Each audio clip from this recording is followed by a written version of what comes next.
AP mega DSC SGT 2025 అభ్యర్థులకు SGT all subjects online course purchase చేసిన వాళ్ళకి ఫ్రీగా మన ఎస్ పబ్లికేషన్స్ వారు Acharya exam series with explanation videos అనేది అందించేస్తున్నారండి. అండ్ కేవలం సర్ప్రైజింగ్ ప్రైస్ అండి 899 రూపాయలకే 3 months వ్యాలిడిటీతో ఈ ప్రోగ్రామ్ అయితే మీకు అందించేస్తున్నారు. కావున అభ్యర్థులందరూ గమనించగలరు. AP mega DSC school assistant 2025 అభ్యర్థులు మ్యాథమెటిక్స్ ఆన్లైన్ క్లాసులు ఎవరైతే పర్చేస్ చేసుకుంటారో వాళ్ళకి ఫ్రీగా మన ఎస్ పబ్లికేషన్స్ వారు exam series with explanation videos అనేవి మీకు ఫ్రీగా అందించేస్తున్నారు.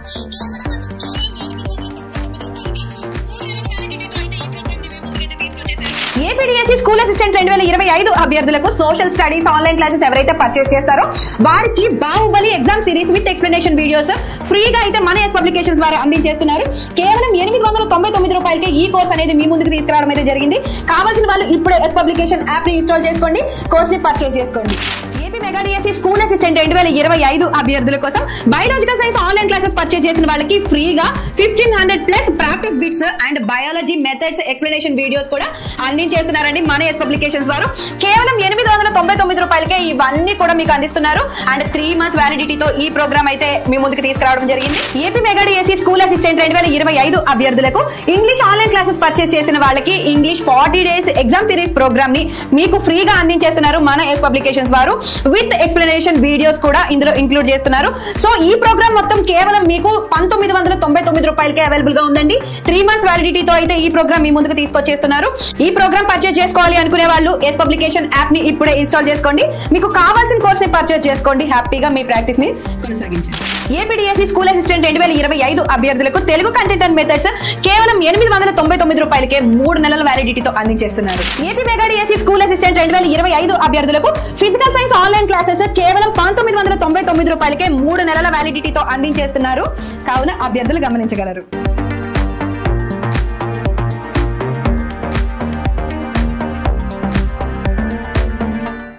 Hi teachers, అందరికీ నమస్తే. నేను మీ Dhananjay, faculty of English. Right, hearty welcome to all of you to our S and S online classes. Right my dear teachers, మరి ఈ వీడియోలో మనము ఇంగ్లీష్ డివిజనల్ టెస్ట్ 19కి సంబంధించి బిట్స్ మనం చూద్దాం. మరి ఈ డివిజనల్ టెస్ట్లో 9th క్లాస్లో ఉండేటటువంటి పోయిట్స్, ఎస్సేయిస్, నావలిస్ట్ మరియు డ్రామాటిక్స్ సంబంధించినటువంటి వాళ్ళ రచనలు ఇక్కడ మనము చూద్దాం. ఓకేనా? రైట్ మిత్రమా, now let us see bit number 1. Right, match the following అని అనడం జరిగింది. ఇక్కడ ఈ మ్యాచింగ్ మనం గమనించినట్లయితే ఇక్కడ ఏంటి ఇవ్వడం జరిగింది మీరు ఒకసారి చూసినట్లయితే మిత్రమా, ఓకేనా? ఇక్కడ చూడండి, పోయెట్ ఆథర్ ఒకవైపు మనకి ఇచ్చారు, అదేవిధంగా అటువైపు మనకి ఏమి ఇవ్వడం జరిగింది, వాళ్ళ యొక్క షార్ట్ స్టోరీస్ అనేది మనకు అక్కడ ఇవ్వడం జరిగింది. ఓకేనమ్మా, నౌ లెట్ us see ఒక్కొక్కటి మనం ఇప్పుడు చూద్దాం. రైట్ మిత్రమా, మరి ఇక్కడ మనకి ఏమి ఇచ్చారు, Mulk Raj Anand, Ruskin Bond, RK Laxman, AK Ramanujan, Oscar Wilde 5 గురించి ఉన్నాయి. మరి వాళ్ళు రచించినటువంటి రచనలు మై డియర్ టీచర్స్, ఇక్కడ మనం గమనిస్తే షార్ట్ స్టోరీస్ మ్యాక్సిమం కూడా మీరు 6th class, 7th, 8th, 9th supplementary readers ఉన్నాయి కదమ్మా, ఆ సప్లిమెంటరీ రీడర్స్లో షార్ట్ స్టోరీస్ అని మ్యాక్సిమం అన్నీ కూడా మనకి సప్లిమెంటరీ రీడర్స్లో అన్నీ ఉండే మ్యాక్సిమం అన్నీ కూడా షార్ట్ స్టోరీసే. జనరల్గా చాలామంది ఏం చేస్తుంటారంటే ఓన్లీ టెక్స్ట్ బుక్లో ఉండేటటువంటి వాటిని మాత్రమే చదువుతుంటారు. మరి ఈ మనకి సప్లిమెంటరీ రీడర్లో ఉండేటటువంటి ఆ షార్ట్ స్టోరీస్ ఏవైతే ఉన్నాయో వదిలేస్తూ ఉన్నారు మిత్రమా. సో అందులో కూడా చాలా చాలా చాలా చాలా ఇంపార్టెంట్ ఆథర్స్ కూడా మనకి ఇవ్వడం జరిగింది. మరి ఇప్పుడు మనం చూద్దాం. ఓకేనా? రైట్, ఇక్కడ హ్యాపీ ప్రిన్స్ అనేటటువంటి షార్ట్ స్టోరీని ఎవరు రాయడం జరిగిందంటే ఆస్కార్ విల్డీ గారు రాయడం జరిగింది. సో కాబట్టి ఆప్షన్ ఏ. ముందు ఆప్షన్స్ మనం రాసేద్దాం, తర్వాత చూద్దాం. Okay, next adventures of Toto, మరి దీన్ని ఎవరు రాశారు, రస్కిన్ బాండ్ గారు రాయడం జరిగింది, B. Next Easwaran the story teller, మరి ఈ షార్ట్ స్టోరీని ఎవరు రాశారు, ఆర్కే లక్ష్మణ్ గారు రాయడం జరిగింది. ఓకేనా, ఆర్కే లక్ష్మణ్ గారు. Next now in the kingdom of poles, ఇది యాక్చువల్గా కన్నడ సంబంధించినటువంటి ఫోక్ టేల్, జానపద కథలు ఇవి. మరి ఫోక్ టేల్స్ అనేటమ్మా ఒక జనరేషన్ నుండి మరొక జనరేషన్ వరకు అలా మారుతూ వస్తూ ఉండేటటువంటి కథలను ఫోక్ టైల్స్ అంటాం. మరి కన్నడ లాంగ్వేజ్లో ఉండే folk tales in the kingdom of fools. మరి ఇన్ ద కింగ్డమ్ ఆఫ్ ఫూల్స్ని దీన్ని ఎవరు రాయడం జరిగింది అంటే ఏకే రామానుజన్ గారు. దాని ఎదురుగే మనకు ఆప్షన్ ఉంది. ఇంకా లాస్ట్ చైల్డ్, మరి దీన్ని ఎవరు రాయడం జరిగిందంటే ముల్కరాజ్ ఆనంద్ గారు దీన్ని రాయడం జరిగింది. అండ్ ఇప్పుడు ఆన్సర్స్ ఏమైంది EBCDA. ఏంటన్నా EBCDA ఎక్కడ ఉంది చూడండి, ఫోర్త్ ఆప్షన్ ఇక్కడ ఏ ఉంది, EBC కదా, EA ఉంది కాదు, ఏ ఉంది కాదు. సో కాబట్టి ఆప్షన్ 4. సో ఏంటన్నా EBCDA. So correct answer option 4. ఇప్పుడు మనము అసోసియేట్ చేద్దాం మిత్రమా. ఏంటమ్మా లాస్ట్ చైల్డ్, ఇది షార్ట్ స్టోరీ. ఎవరు రాశారు ముల్కరాజ్ ఆనంద్. ఇక్కడ ముల్కరాజ్ ఆనంద్ గారు చాలా ఇంపార్టెంట్ ఒక పుస్తకాన్ని రాశారు, ద కూలీ. Very very very very important. The కూలీ అనే పుస్తకాన్ని, దట్ ఇస్ ఎ నావల్. ఎవరు రాశారమ్మా ముల్కరాజ్ ఆనంద్ గారు. మరి మన పుస్తకాలు ఏమి ఇచ్చారు లాస్ట్ చైల్డ్. పిల్లాడు పోతే మరి ఆనందాన్ని మనం కోల్పోతాం. అలా షార్ట్ చేసుకోండి, మెమరైజ్ చేసుకోండి. లాస్ట్ చైల్డ్, పిల్లడు తప్పిపోతే మనం ఆనందాన్ని మిస్ అవుతాం. Lost child Mulk Raj Anand. తర్వాత in the kingdom of fools, దీన్ని ఎవరు రాశారు రామానుజన్ గారు. మరి కింగ్డమ్ ఆఫ్ ఫూల్స్ అంటే ఫూల్స్ ఉండేటటువంటి రాజ్యంలో ఎవరు పరిపాలిస్తున్నారంట రామానుజన్, రాముడు పరిపాలిస్తున్నాడని గుర్తుపెట్టుకోండి. ఓకేనా. కింగ్డమ్ ఆఫ్ ఫూల్స్, ఆ కింగ్డమ్ అంతా ఫూల్సే ఉన్నారు కాబట్టి ఆ ఫూల్స్ని పారద్రోడడానికి ఏ రాజు పరిపాలిస్తున్నాడు రాముడు, Ramanujan, Rama. Next Easwaran the story teller, ఎవరు ఆర్కే లక్ష్మణు. అలా ఓకేనా. అడ్వెంచర్స్ ఆఫ్ టాటా, మరి చాలా సందర్భాలు మనం డిస్కస్ చేసుకున్నాం. ఏ షార్ట్ మాన్సూన్ డైరీ, ఇది adventures of Toto 9th class. Short monsoon diary, the banyan tree, room on the roof, ఇవన్నీ రస్కిన్ బాండ్ గారి యొక్క రచనలు. ఓకేనా. తర్వాత హ్యాపీ ప్రిన్స్ ఎవరు రాశారు ఆస్కార్ విల్డే. మనం హ్యాపీగా ఉంటే ఆస్కార్ అవార్డు మనకు వస్తుంది, అలా గుర్తుపెట్టుకున్నాం. ఓకేనా. రైట్, నెక్స్ట్ బిట్ చూద్దాం. ఇక్కడ కూడా మనకి పోయెట్ మరియు వాళ్ళ యొక్క పోయమ్స్ మనకి మ్యాచింగ్ చేయమన్నారు. మరి ఇప్పుడు మనం చూద్దాం మై డియర్ టీచర్స్. ఇక్కడ గమనించినట్లయితే మరి ద లేక్ ఐల్ ఆఫ్ ఇన్నిస్ఫ్రీ, ఈ పోయమ్ని ఎవరు రచించడం జరిగింది అంటే William Buttler is, WB is. So option ఏనా. మరి తర్వాత road not taken, very very very very important poem అమ్మ. సో ఓకేనా. రోడ్ నాట్ టేకెన్ ఎవరు రాశారు రాబర్ట్ ఫ్రాస్ట్ గారు రాయడం జరిగింది. తర్వాత విండ్ అనేటటువంటి పోయంని ఎవరు రాశారు సుబ్రహ్మణ్య భారతి గారు రాయడం జరిగింది. రేనాందారు పోయంని ఎవరు రాశారు కోట్స్ కిన్నీ గారు రాయడం జరిగింది. అంటే ఇప్పుడు మనకు ఆన్సర్స్ ఏమవుతాయి BCDA. ఎక్కడ ఉంచండి BCDA, ఆప్షన్ 1లోనే ఉంది కాబట్టి కరెక్ట్. ఇప్పుడు మనము అసోసియేట్ చేద్దాం. ఓకే. లేక్ ఐల్ ఆఫ్ ఇన్నిస్ఫ్రీ అనే పోయమ్ని ఎవరు రాశారు అనుకున్నాం మనము విలియం బట్లర్ ఈస్. లేక్ అంటే సరస్సు కదా, ఈ సరస్సులో అన్ని ఫ్రీ అంట. లేక్ ఐల్ ఆఫ్ ఇన్నిస్ఫ్రీ, ఈ సరస్సులో అన్ని ఫ్రీ. ఏంటి ఫ్రీ అంట బట్టలు, అన్ని బట్టలు ఇస్తారు, అలా గుర్తుపెట్టుకోండి. లేక్ ఐల్ ఆఫ్ ఇన్నిస్ఫ్రీ, అక్కడ అన్ని ఫ్రీ ఇస్తారు. ఏంటి ఇస్తారు బట్టలు ఇస్తారు అని గుర్తుపెట్టుకుంటే చాలు. లేక్ ఐల్ ఆఫ్ ఇన్నిస్ఫ్రీ, ఫ్రీ ఇస్తారు. ఏమి ఇస్తారు బట్టలు ఇస్తారు. William Buttler is. అయిపోయి. రోడ్ నాట్ టేకెన్, ఆ ఎంచుకోబడినటువంటి రహదారి ఎందుకు ఎంచుకోబడలేదు అంటే అక్కడ మంచు ఫ్రాస్ట్ అనేది ఎక్కువగా ఉంటుంది కాబట్టి ఆ మార్గంలో ఎవరు వెళ్ళడం లేదు. రోడ్ నాట్ టేకెన్, రోడ్డు ఎంచుకోబడిన రహదారి. ఎందుకు ఎంచుకోబడలేదు ఫ్రాస్ట్, మంచు ఎక్కువ ఉంది. అయిపోయింది. చాలా చాలా important the road not taken poem.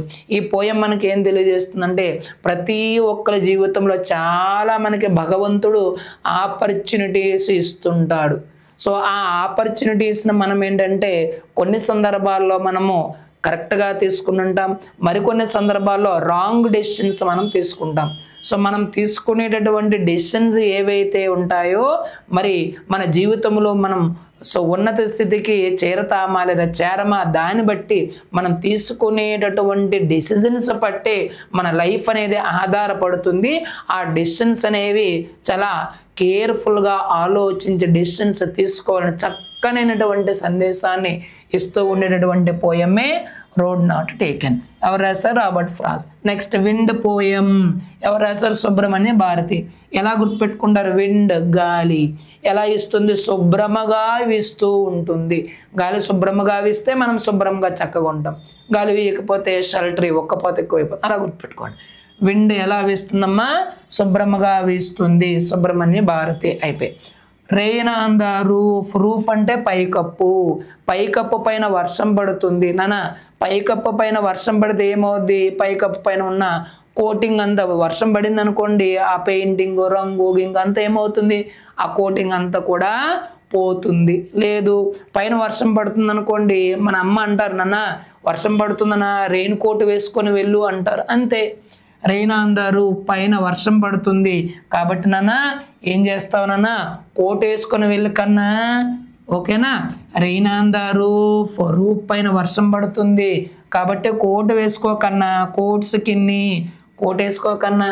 అలా గుర్తుపెట్టుకోండి. ఓకేనా? రైట్ మా చాలా చాలా ఇంపార్టెంట్, తప్పనిసరిగా అడిగే అవకాశం ఉంది. Correct answer option 1. రైట్ మా. Next bit. Vaikom Mohammed Basheer did not write one of the following. ఇక్కడ ఈ 4 వైకామ్ మహమ్మద్ బషీర్ గారు రాయనటువంటి రచన ఏది? ఇందులో మరి బాల్య కళాసఖి, శబ్దాంగల్, మతిలుకల్ ఇవన్నీ కూడా వైకామ్ మహమ్మద్ బషీర్ గారి యొక్క రచనలే. మరి అతను రచించినటువంటిది రాయనటువంటిది రచన ఏంటంటే ఒలివర్ ట్విస్ట్. నాన్న ఏంటమ్మా? Oliver twist. ఈ ఒలివర్ ట్విస్ట్ అనేటటువంటి ఈ నావల్ని ఎవరు రాశారంటే దీన్ని చార్లెస్ డికెన్స్. మరి 9th క్లాస్లో మనకు ఉంది ఒలివర్ ట్విస్ట్ అనేటటువంటి పాఠం మనకి అంతకుముందు ఓల్డ్ 9th క్లాస్ టెక్స్ట్ బుక్లో సూపర్ అవుట్ స్టాండింగ్ లెసన్ ఇది. ఓకేనా? Charles Dickens. చార్లెస్ డికెన్స్ గారు ఒలివర్ ట్విస్ట్ అనేటటువంటి నావల్ని రాయడం అనేది జరిగింది. బాల కార్మికులు కూడా చాలా చక్కగా అందులో వర్ణించడం జరిగింది. ఏదమ్మా? చార్లెస్ డికెన్స్ గారు ఒలివర్ ట్విస్ట్ని రాశారు మనకి. అయితే మన 9th క్లాస్లో వైకామ్ మహమ్మద్ బషీర్ గారి యొక్క రచన ఏదుంది? ఇతని యొక్క రచన వైకామ్ మహమ్మద్ బషీర్ గారి యొక్క రచన the snake and the mirror. The snake and the mirror. ఈ పాఠాన్ని, ఈ షార్ట్ స్టోరీని, the snake and the mirror, ఈ స్టోరీని ఎవరు రాశారు? వైకామ్ మహమ్మద్ బషీర్. ఇది మనకి 9th క్లాస్లో ఉంది. అర్థమైంది కదా? శబ్దాంగలు, మతిలుకల్, బాల్య కళాసఖి, అదే విధముగా ప్రేమలేఖనం, పాతుమ్మయుడే ఆడు. మరొకసారి చెప్తా. మతిలికల్, శబ్దాంగల్, బాల్య కళాసఖి, ప్రేమలేఖనం ఇవన్నీ ఎవరి రచనలు? పాతుమ్మయుడే ఆడు ఎవరు రాశారు? వైకామ్ మహమ్మద్ బషీర్. మన 9th క్లాస్లో ఉండేటటువంటిది ఏది? Snake and mirror. ఇది ఉంది మనకి. ఇందులో మీకు ఇంపార్టెంట్ ఏంటంటే శబ్దాంగలు, బాల్య కళాసఖి, ప్రేమలేఖనం ఇంపార్టెంట్. బాల్య కళాసఖికి అతను శబ్దాలు చేసుకుంటూ మతిపోతూ ప్రేమలేఖనం రాశాడు. అలా గుర్తుపెట్టుకోండి. ఎవరమ్మా? వైకామ్ మహమ్మద్ బషీరు తన బాల్య కళాసఖికి శబ్దాలు చేస్తూ మతిపోగొట్టుకుంటూ ప్రేమలేఖనం రాశారు. ప్రేమలేఖనం ఎవరిది? ప్రేమలేఖనం ఈ రచన మిత్రమా ఎవరిది? వైకామ్ మహమ్మద్ బషీర్. 9th క్లాస్లో ఏంటి వివరించారు? The snake and the mirror. మరి సార్ స్నేక్ అండ్ మిర్రర్ అనేది ఏంటి? It is a humorous story.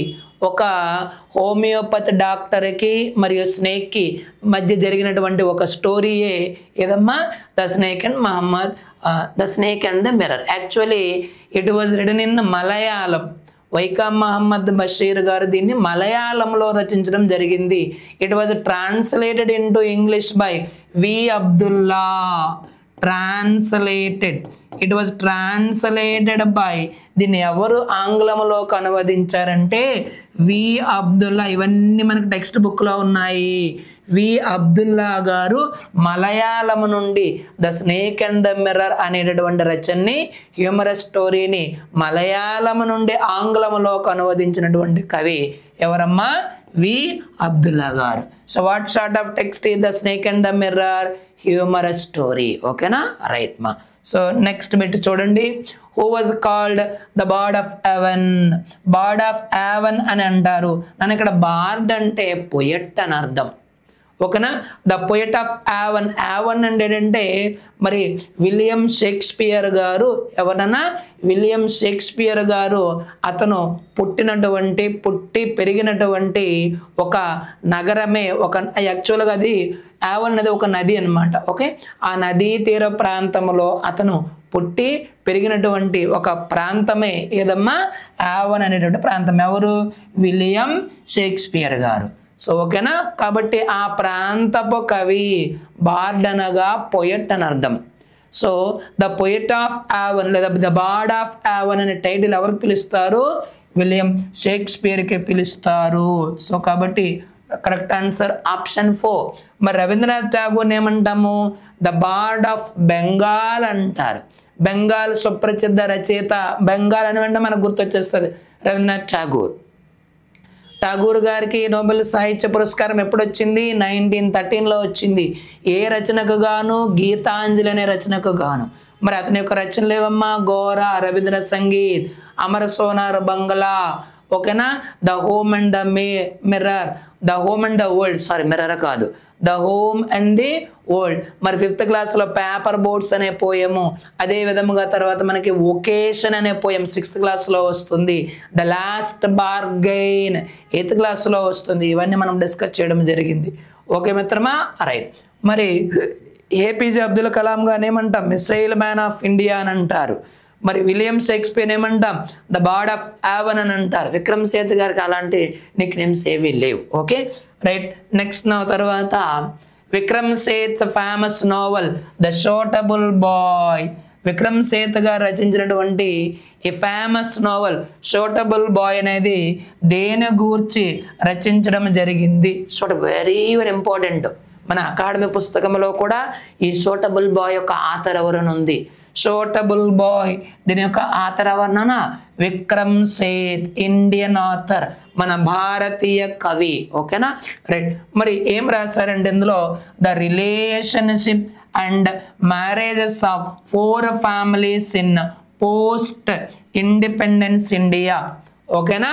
So అంటే మన భారతదేశం స్వాతంత్రం సంపాదించిన తరువాత జరిగినటువంటి ఒక 4 కుటుంబాలలో జరిగినటువంటి ఏంటమ్మా? 4 కుటుంబాల్లో ఉండేటటువంటి సంబంధ బాంధవ్యాలు, మరి ఆ 4 కుటుంబాల్లో జరిగినటువంటి వివాహాల గూర్చి, ఒక 4 కుటుంబాల్లో జరిగినటువంటి వివాహాలు, మ్యారేజెస్, మరి ఆ కుటుంబంలో ఒకరికి మధ్య ఉండేటటువంటి రిలేషన్షిప్ గురించి చక్కగా వివరించినటువంటిది ఏంటమ్మా? The suitable boy. మరి ఇది ఎవరు రాశారు? విక్రమ్ సేత్. చాలా చాలా ఇంపార్టెంట్ మై డియర్ టీచర్స్. అయితే మన 9th క్లాస్లో విక్రమ్ సేత్ గారి యొక్క రచన ఉంది. ఏంటుంది? కాట్మాండు అనే రచన. ఈ లెసన్ మనకి ఎవరు రాశారు అంటే విక్రమ్ సేత్ గారు కాట్మాండు అనేటటువంటి పాఠ్యభాగాన్ని రచించడం జరిగింది. ఈ కాట్మాండు మనకు తెలుసు, నేపాల్ యొక్క క్యాపిటల్ ఏది? కాట్మాండు. ఓకే, ఈ కాట్మాండుని అతను విక్రమ్ సేత్ గారు ఏమని డిస్క్రైబ్ చేస్తారంటే it is the city of Tranquility. దీన్ని సిటీ ఆఫ్ ట్రాంక్విలిటీ అంటే పీస్ అని అర్థం. City of tranquility and city of spirituality అని అంటారు అతను.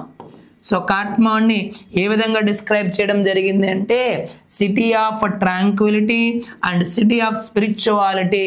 మరి ఒక ఆధ్యాత్మికమైనటువంటి ఒక ప్రశాంతమైనటువంటి నగరం ఏదైనా ఉంది అంటే అది కాట్మాండు అని ఈ కాట్మాండు అనే లెసన్లో మరి విక్రమ్ సేత్ గారు వివరించడం జరిగింది.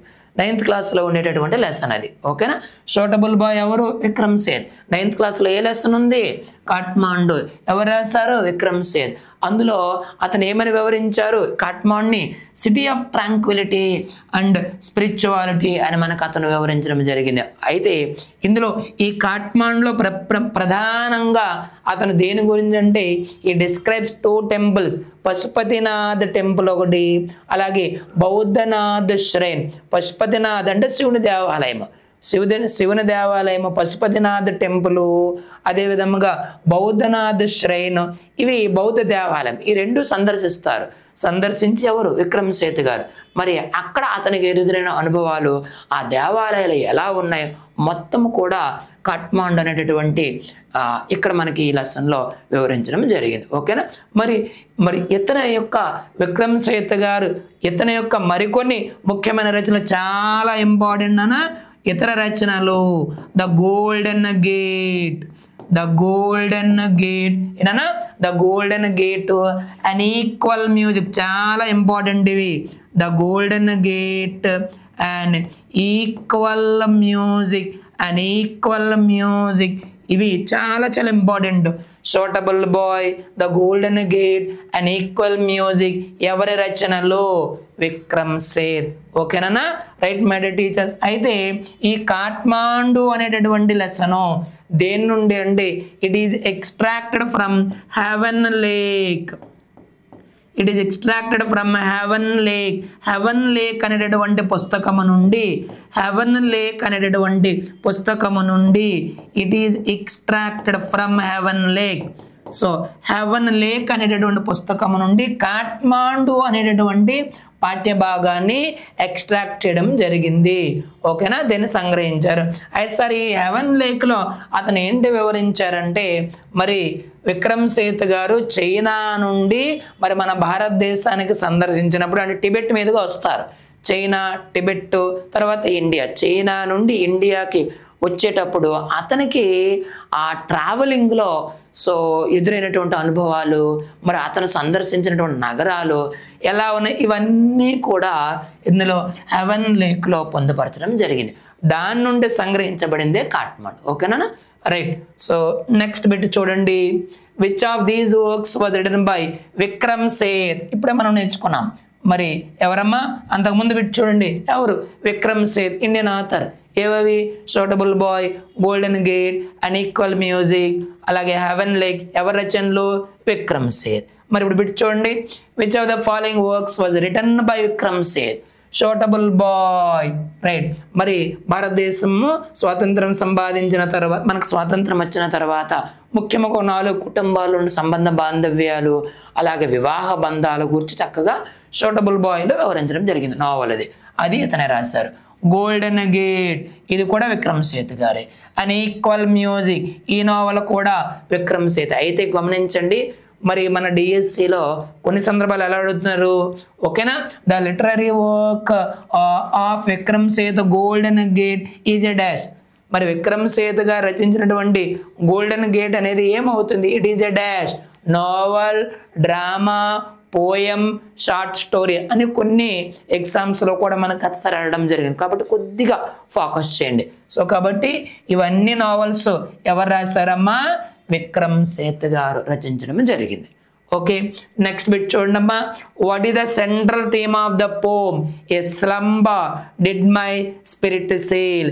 ఏ slumber did my spirit seal అనే పోయం యొక్క థీమ్ ఏంటి, ఆ సెంట్రల్ థీమ్ ఏంటి మనం గమనించినట్లయితే సెంట్రల్ థీమ్ ఏంటమ్మా, ద ఇన్ఎవిటబిలిటీ ఆఫ్ డెత్. మరణం అనేది ఏ ఒక్కరు కూడా మరణము నుండి తప్పించుకోలేరు. That is unstoppable. అంతే కదా, పుట్టినవాడికి గిట్టక తప్పదు, గిట్టినవాడికి పుట్టక తప్పదని భగవద్గీతలో మనం విన్నామది. ఓకేనా, మనం చదువుతాం అక్కడ. సో మనకి a slumber did my spirit seal అనే పోయం యొక్క సారాంశం కూడా ఏంటంటే మరణం అనేది తథ్యము, the inevitability of death. So death is unstoppable to everybody అని మనకి ఆ థీమ్ని, ఆ సారాంశాన్ని మనకి ఈ పోయంలో ఇవ్వడం అనేది జరిగింది. ఓకేనా. అయితే మరి ఈ పోయం అనేది ఎవరు రాశారు, William Wordsworth. A slumber did my spirit sale. ఈ పోయాన్ని ఎవరు రాశారు అంటే విలియం వర్డ్స్వర్త్ గారు రాశారు. మరి విలియం వర్డ్స్వర్త్ గారిని కూడా ఆల్రెడీ మనము 3rd క్లాస్లో నేర్చుకున్నాం, 4th క్లాస్లో నేర్చుకున్నాం, 5th క్లాస్లో నేర్చుకున్నాం. ఓకేనా?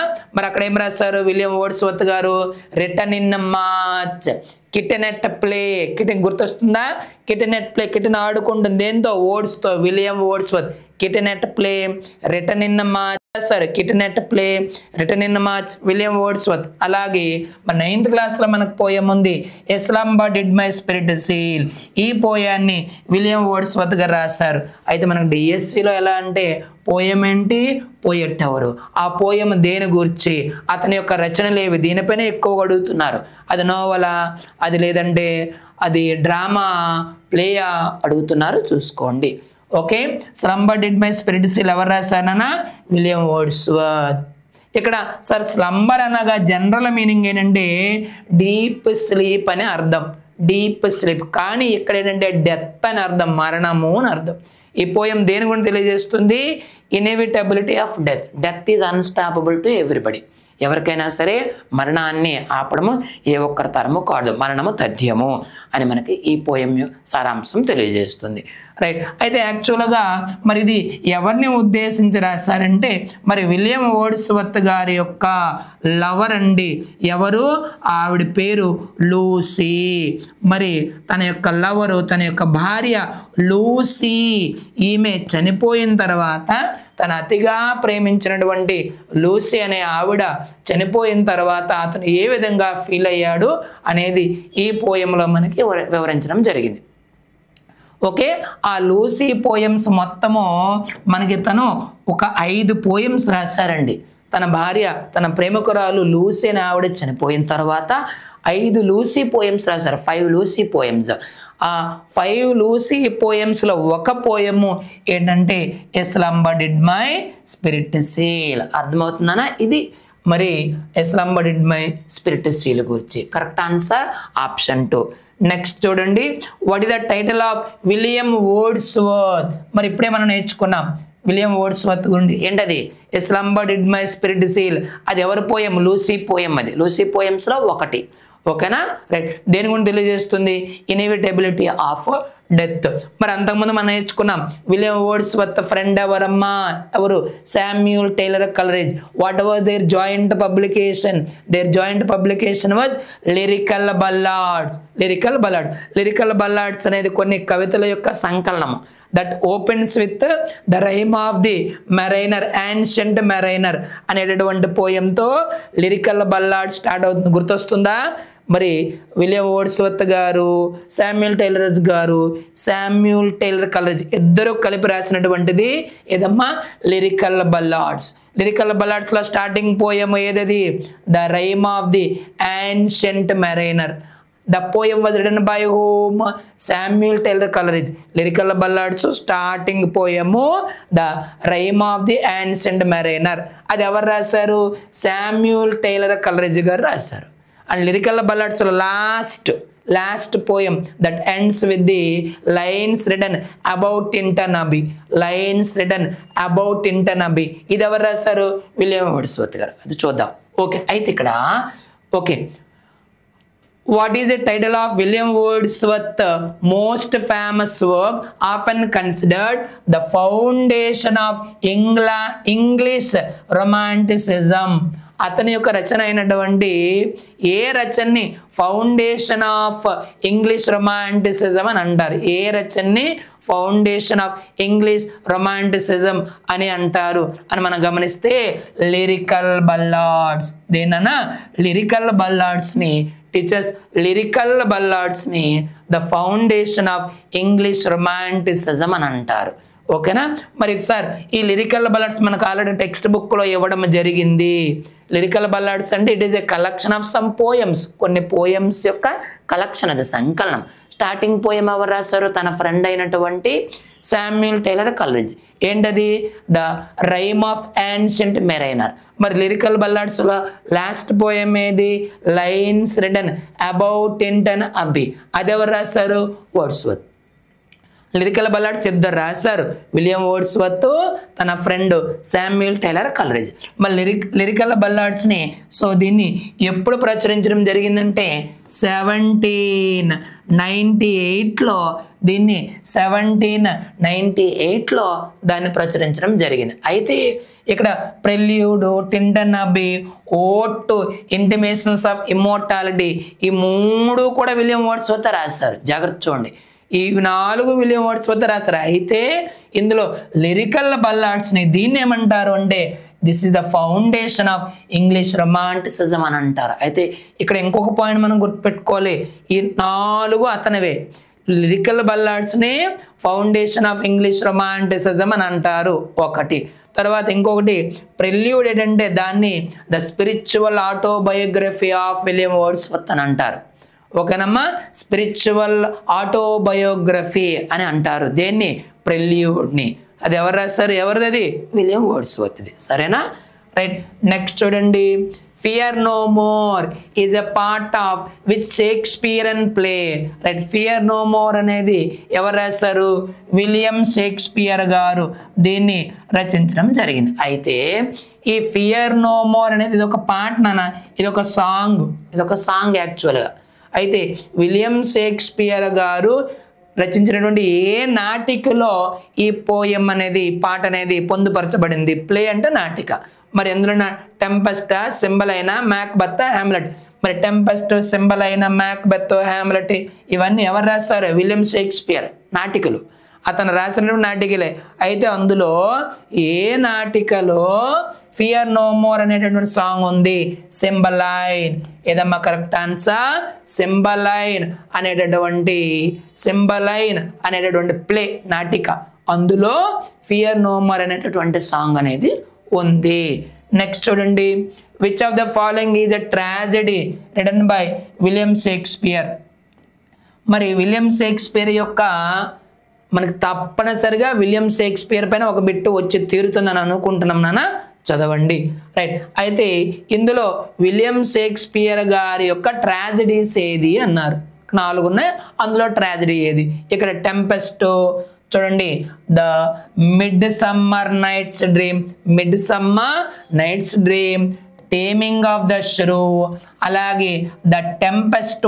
ఇవి షేక్స్పియర్ గారి యొక్క రచనలు. జూలియస్ సీజర్ ఇవన్నీ షేక్స్పియర్ రచనలే. అయితే ఇందులో Julius Caesar it is a tragedy, ఇది ఒక విషాదాంతముతో కూడుకున్నటువంటి రచన. కానీ మిగిలినవన్నీ కూడా ఇవి ట్రాజెడీస్ కావు. A midsummer night's dream, the taming of the shrew, the tempest, 2 gentlemen of Verona, merchant of Venice, as you like it, ఇలాంటివన్నీ కూడా విలియం షేక్స్పియర్ గారి యొక్క రచనలు. ఏ రచనలు అవి? కామెడీస్ అవి. యాజ్ యు లైక్ ఇట్, ఓకేనా. మర్చెంట్ ఆఫ్ వెనిస్ మీరు ఆల్రెడీ చదివే ఉంటారు. మర్చెంట్ ఆఫ్ వెనిస్ ఇవి ఇతని యొక్క ఏంటమ్మా కొన్ని కామెడీస్ అవి. Tempest, merchant of Venice, the taming of the shrew, as you like it, 2 gentlemen of Verona, ఓకేనా. Next a midsummer night's dream, ఇవన్నీ విలియం షేక్స్పియర్ గారి యొక్క కామెడీ రచనలు అవి, మరి హాస్యంతో కూడుకున్న రచనలు అవి.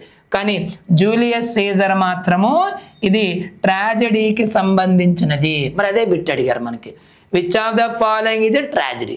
అతను రాసిన ట్రాజెడీ ఏది? జూలియస్ సీజర్ అనేది ట్రాజెడీ. సార్ మరి జూలియస్ సీజర్ అనేది ఏంటా సార్ ఆ ట్రాజెడీ అంటే, మరి ఇతను జూలియస్ సీజర్ అనేటటువంటి ఒక రోమన్ కింగ్. ఎవరన్నా రోమన్ కింగ్. ఇతను ఏం చేస్తాడంటే పాంపే, ఏదమ్మా పాంపే అనేటటువంటి ప్రాంతాన్ని ఆక్రమించుకున్న తర్వాత, దాన్ని స్వాధీనం చేసిన తర్వాత, ఈ జూలియస్ సీజర్ అనేటటువంటి వ్యక్తి ఎవరైతే ఉన్నారో ఇతను రోమ్ నగరానికి తిరిగి వస్తాడు. రోమన్ చక్రవర్తి ఇతను. చూడండి, ఇది ఒక జూలియస్ సీజర్ అనేటటువంటి ఒక రోమన్ చక్రవర్తి పోంపే అనేటటువంటి ఒక ప్రాంతాన్ని దండెత్తి దాన్ని వశపరుచుకొని రోమ్కి అనమాట తిరిగి వస్తాడు. రోమ్కి తిరిగి వచ్చిన తరువాతను అతను తన స్నేహితులైనటువంటి కేషియస్, తన స్నేహితులు ఎవరమ్మా, సీజర్ యొక్క జూలియస్ సీజర్ యొక్క స్నేహితులు కేషియస్, మరి అదేవిధంగా బ్రోటస్ అనే ఇద్దరు తన యొక్క ఫ్రెండ్స్ వల్ల వాళ్ళ చేతిలో ఇతను చనిపోతాడు. ఎవరు? Julius Caesar. మరొకసారి చూడండి, జూలియస్ సీజర్ అయినటువంటి రోమన్ చక్రవర్తి పోంపే అనేటటువంటి ప్రాంతాన్ని వశపరుచుకున్న తర్వాత రోమ్కి తిరిగి వస్తాడు. రోమ్కి తిరిగి వచ్చిన తర్వాత రోమ్లో తను చేస్తున్నటువంటి తన యొక్క పాలన చాలా నిరంకుశత్వముగా ఉంటుంది. ఆ నిరంకుశత్వ పాలనకి ప్రజలందరూ భయపడిపోతుంటారు.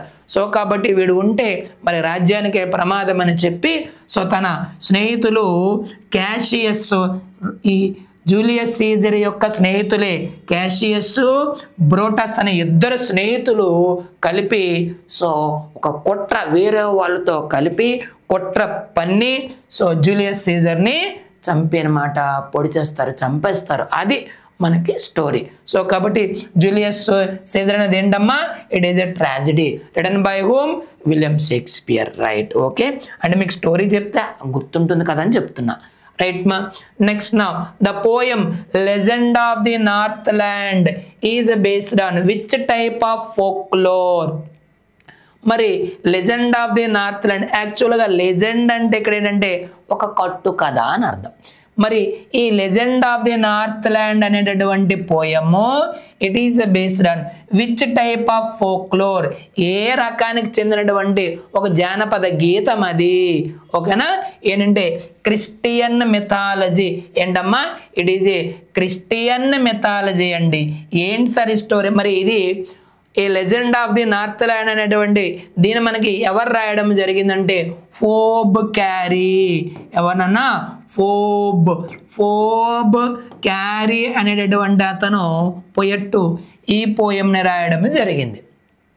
ఏంటి అంటే చూడండి, యేసుక్రీస్తు దగ్గర 12 మంది శిష్యులు ఉంటారు. ఆ 12 మంది శిష్యుల్లో ఒక అతను ఏంటంటే సో దేశ పర్యటన చేస్తూ ఒక ఆవిడ దగ్గరికి వస్తారు. అమ్మా, నేను బాగా అలసిపోయాను, నాకు ఏదైనా ఫుడ్ ఉంటే నాకు పెట్టు అంటే ఆమె రొట్టెలు చేస్తుంటుంది. సో చాలా పిసినారు ఆమె ఒక రొట్టె చేస్తుంది ఇవ్వడానికి. అబ్బో ఇంత పెద్దది అతనికి ఇచ్చేయాలా అని చెప్పి దాన్ని పక్కన పెట్టేసి మరికొద్ది చిన్న చేస్తుంది. అది కూడా పెద్దది కనిపిస్తుంది, దాన్ని కూడా చిన్న చేస్తుంది. మళ్ళీ చూస్తుంది, అమ్మో ఇంత పెద్దది ఇచ్చేయాలా అలా అని చెప్పేసి చేసిన ప్రతి రొట్టె కూడా పెద్దదైపోతుంది. చిన్న చేయాలని ఇంకా చిన్నది ఇంకా చిన్నది ఇంకా చిన్నది చేస్తుంటారు.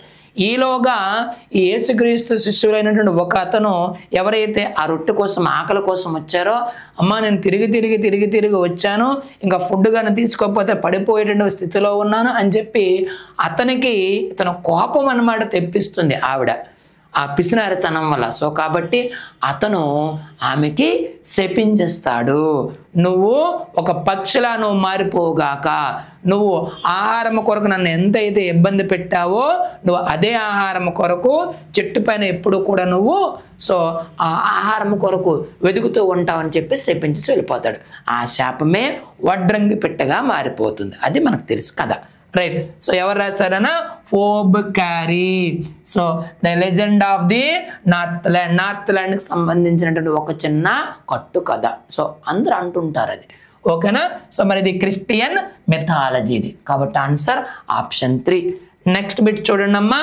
APJ Abdul Kalam famous book wings of fire మనకు తెలుసు. మరి కలాం గారు రాసినటువంటి ఏదమ్మా? My journey, wings of fire, vision 2020, ignited minds. ఇవన్నీ ఎవరి పుస్తకాలు? Doctor APJ Abdul Kalam. అతను ఏమంటాం మనము? మిసైల్ మ్యాన్ ఆఫ్ ఇండియా అని అంటారు. మరి అతనే మనకి 11th ప్రెసిడెంట్ ఆఫ్ ఇండియా.